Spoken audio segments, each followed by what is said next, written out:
Inquiry finds Northern Ireland's COVID response chaotic and driven by party politics. The recent UK COVID-19 inquiry has painted a stark picture of how Northern Ireland managed the pandemic, describing its decision-making as chaotic and heavily influenced by political rivalry.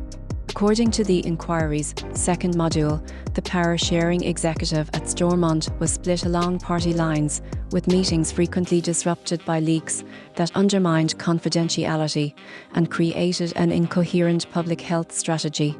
Baroness Heather Hallett, who chaired the inquiry, warned that the executive's approach amounted to too little, too late, citing a brief pause in circuit breaker restrictions that coincided with a 25% surge in infections. The report singled out the fraught relationship between the DUP and Sinn Féin, noting that partisan disputes often eclipse the collective responsibility to safeguard the population. It also highlighted that the Department of Health operated in isolation, leaving decision-making uncertain when the power-sharing arrangement was threatened.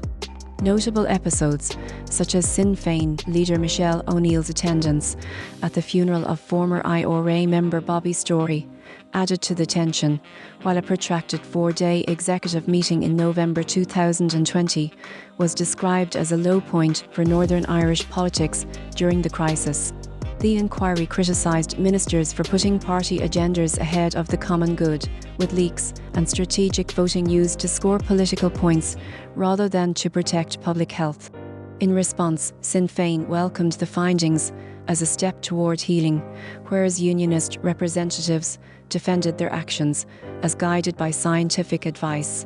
Families affected by the virus, including the bereaved mother of Brenda Doherty, felt the report validated their suffering, describing it as hitting the nail on the head.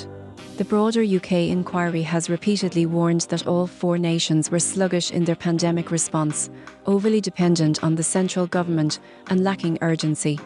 This final module, spanning roughly 800 pages, underscores the necessity for a unified, depoliticised emergency framework that can function even if Stormont's power sharing collapses, ensuring swift, coordinated action in future health emergencies.